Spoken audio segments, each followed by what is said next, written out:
ತಮ್ಮ ಹಾಗೂ ತಮ್ಮ ಕುಟುಂಬದ ಪ್ರಚಾರ ರೀಲ್ಸ್ ಸೆಲ್ಫಿಗಾಗಿ ಸರ್ಕಾರ ಆರ್ಸಿಬಿ ಸಂಭ್ರಮಾಚರಣೆ ಕಾರ್ಯಕ್ರಮ ಮಾಡಿ 11 ಜನ ಆರ್ಸಿಬಿ ಅಭಿಮಾನಿಗಳ ಸಾವಿಗೆ ಕಾರಣವಾಗಿದೆ ಎಂದು ರಾಜ್ಯ ಸರ್ಕಾರದ ವಿರುದ್ಧ ಮಾಜಿ ಸಚಿವ ಎಂಪಿ ರೇಣುಕಾಚಾರ್ಯ ಆಕ್ರೋಶ ವ್ಯಕ್ತಪಡಿಸಿದ್ದಾರೆ.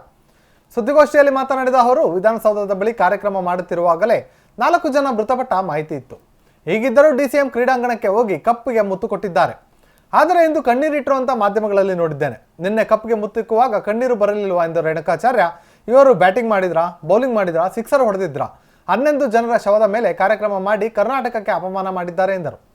ವಿಧಾನಸೌಧದ ಮೆಟ್ಟಿಲುಗಳ ಮೇಲಿನ ಕಾರ್ಯಕ್ರಮ ಸಿಎಂ, ಸಚಿವರು, ಶಾಸಕರ ಕುಟುಂಬದ ಸದಸ್ಯರುಗಳ ಸೆಲ್ಫಿ ರೀಲ್ಸ್ಗೆ ಸೀಮಿತವಾಗಿತ್ತು ಎಂದ ಅವರು, ಚಿನ್ನಸ್ವಾಮಿ ಸ್ಟೇಡಿಯಂ ಹೊರಗೆ ತೆರೆದ ವಾಹನದಲ್ಲಿ ಮೆರವಣಿಗೆ ಮಾಡಿದ್ದರೆ ಇಂತಹ ದುರಂತ ಆಗ್ತಿರಲಿಲ್ಲ ಎಂದು ಆಕ್ರೋಶ ವ್ಯಕ್ತಪಡಿಸಿದರು. ನಿನ್ನೆ ದಿವಸ ಕಾಂಗ್ರೆಸ್ಸಿನ ಸರ್ಕಾರ ಯಾವುದೇ ಪೂರ್ವಭಾವಿ ಸಭೆಯನ್ನು ಮಾಡದೆ ತರಾತುರಿಯಲ್ಲಿ ತಂಡದ ಆಹ್ವಾನ ಮಾಡಿ ವಿಧಾನಸೌಧ ಮೆಟ್ಟಿಲ ಹತ್ರ ಕೇವಲ 10 ನಿಮಿಷಗಳ ಸಭೆಯನ್ನು ಮಾಡಿದರು. ಆ ಸಭೆಯಲ್ಲಿ ಉಪಸ್ಥಿತರಿದ್ದವರು ಮುಖ್ಯಮಂತ್ರಿಗಳ ಕುಟುಂಬ ವರ್ಗದ ಸದಸ್ಯರು, ಸಚಿವರುಗಳ ಕುಟುಂಬ ವರ್ಗದ ಸದಸ್ಯರುಗಳು ಮತ್ತು ಅನಗತ್ಯವಾಗಿ ಶಾಸಕರ ಕುಟುಂಬ ವರ್ಗದವರು ಎಲ್ಲ ಒಂದು ಕಡೆ ಅವರಿಗೆ ಸಂಭ್ರಮಾಚರಣೆ, ಅವರಿಗೆ ಅಭಿನಂದಿಸದ ತರಾತುರಿಯಲ್ಲಿ ಆ ಥರದ ಒಂದು ಕಾರ್ಯಕ್ರಮವನ್ನು ಮಾಡಿದ ಜೊತೆಗೆ ಅಲ್ಲಿ ನಡೆದದ್ದು ಸಚಿವರುಗಳ ಅವರ ಕುಟುಂಬ ವರ್ಗದವರ ಸೆಲ್ಫಿ ಕಾರ್ಯಕ್ರಮ ರೀಲ್ಸ್ಗೆ ಮಾತ್ರ ಸೀಮಿತವಾಗಿತ್ತು. ಇಡೀ ವೇದಿಕೆ ಅವರೇ ತುಳುಕ್ತಾ ಇದ್ರು. ಆಟಗಾರರಿಗೂ ಕಿರಿಕಿರಿ ಆಯಿತು, ಬೇಸರ ಆಯಿತು. ನಿನ್ನೆ ಹೇಳಿದ್ದು ಅಲ್ಲಿಂದ ಚಿನ್ನಸ್ವಾಮಿ ಕ್ರೀಡಾಂಗಣದವರೆಗೂ ಓಪನ್ ಬಸ್ನಲ್ಲಿ ಮೆರವಣಿಗೆ ಆಗಿದ್ದರೆ ಈ ರೀತಿ ಅಹಿತಕತೆ ನಡೀತಾ ಇರಲಿಲ್ಲ. ಚಿನ್ನಸ್ವಾಮಿ ಕ್ರೀಡಾಂಗಣ ಕೇವಲ 35,000 ಸಾರ್ವಜನಿಕರು ಉಪಸ್ಥಿತಕ್ಕಂಥ ಒಂದು ಸ್ಟೇಡಿಯಂ. ಇವರು ಆನ್ಲೈನು ಆಫ್ಲೈನು ಬುಕ್ಕಿಂಗ್ ಮಾಡದೆ ಏನು ಮೆರವಣಿಗೆ ರದ್ದಾದ ತಕ್ಷಣ ಫ್ರೀಯಾಗಿ ಸಾರ್ವಜನಿಕರಿಗೆ ಪ್ರವೇಶ ಅಂತಂದರು. ಅಲ್ಲಿ 5-6 ಗೇಟ್ಗಳಿದೆ, ನಾನು ನೋಡಿದ್ದೀನಿ.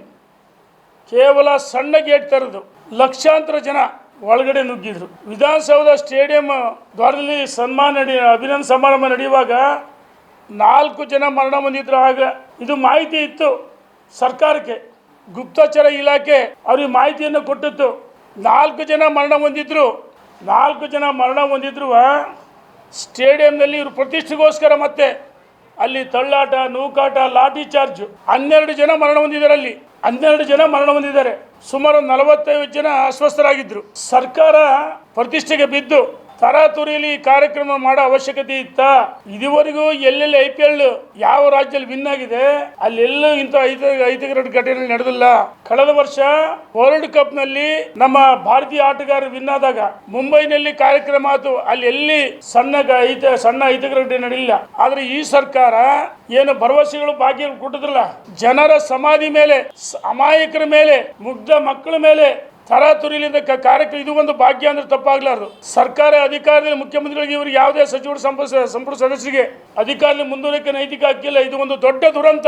ಏನು ಇವರೇ ಬೌಲಿಂಗ್ ಮಾಡಿದರೆ, ಇವರೇ ಬ್ಯಾಟಿಂಗ್ ಮಾಡಿದ್ರೆ ಅಂತೇಳಿ ಈ ಕ್ರೆಡಿಟ್ ತಗೋಬೇಕಂತ ಹೇಳಿ ತರಾತುರಿಯಲ್ಲಿ ಇಂಥ ಕಾರ್ಯಕ್ರಮ ಮಾಡೋ ಅವಶ್ಯಕತೆ ಇತ್ತ? ನಾನು ಸರ್ಕಾರಕ್ಕೆ ಬಹಿರಂಗ ಸವಾಲಾಗ್ತೀನಿ. ಈ ಕಾರ್ಯಕ್ರಮ ಉದ್ದೇಶ ನಿಮ್ಮದು ಈ ಕ್ರೆಡಿಟ್ಗೋಸ್ಕರ ನೀವು ಮಾಡಿದ್ದು, ಸೆಲ್ಫಿಗೋಸ್ಕರ, ರೀಲ್ಸ್ಗೋಸ್ಕರನ? ಅಮಾಯಕರು 12 ಜನ ಸತ್ರಲ್ಲ. ವಿಧಾನಸೌಧ ಮೆಟ್ಟತ್ರ ಕಾರ್ಯಕ್ರಮ ಮಾಡಿದ್ರೆ 4 ಜನ ಸತ್ತದ್ರು.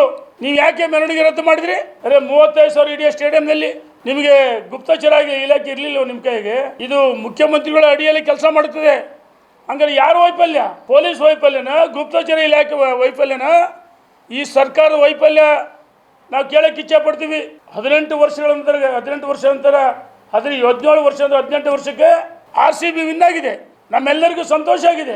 ಇದು ಕರ್ನಾಟಕಕ್ಕೆ ಬಂದ ಒಂದು ಗೌರವ. ಅದರ ತರಾತುರಿಯಲ್ಲಿ ಕಾರ್ಯಕ್ರಮ ಮಾಡೋ ಅವಶ್ಯಕತೆ ಇತ್ತ? ಪೊಲೀಸ್ ಪಡೆಗಳಿಂದ ಹೆಚ್ಚುವರಿಯಾಗಿ ನಿಯೋಜಿಸಬೇಕಾಯಿತು. ಅಥವಾ ತೆರೆದ ವಾಹನದಲ್ಲಿ ನೀವು ಸಭೆ ಮಾಡಿ ಶನಿವಾರನ ಭಾನುವಾರ ಯಾವ್ದಾರ ಒಂದು ದಿವಸ RCB ಅಭಿಮಾನಿಗಳು 40-50 ಲಕ್ಷಕ್ಕೆ ಹೆಚ್ಚು ಜನ ಸೇರ್ತಿದ್ರು.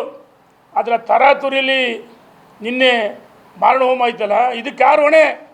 ಮುಖ್ಯಮಂತ್ರಿಗಳು ಹೊಣೆನೋ ಅಥವಾ ಸಚಿವರು ಹೊಣೆನೋ, ಪೊಲೀಸ್ ಹೊಣೆ? ಇದಕ್ಕೆ ಉಪಮುಖ್ಯಮಂತ್ರಿ ಹೊಣೆ ಅಂತ ಯಾರು ಕೇಳಕ್ಕೆ ಇಚ್ಛೆ ಪಡ್ತೀವಿ. ನಿನ್ನೆ ದಿವಸ ಚಿನ್ನಸ್ವಾಮಿ ಸ್ಟೇಡಿಯಂನಲ್ಲಿ ಜಮೀರ್ ಮಗ ಏನು ಕೊಹ್ಲಿ ಜೊತೆ ಫೋರ್ಸ್ ಕೊಟ್ಟಿದ್ದೆ ಮಂತ್ರಿಗಳು, ಮಕ್ಕಳು, ಅವ್ರ ಕುಟುಂಬ ಸದಸ್ಯರುಗಳು ವಿಧಾನಸೌಧ, ಅದು ಸರ್ಕಾರಿ ಕಾರ್ಯಕ್ರಮ ಅಂತ ಹೇಳ್ತಾರೆ.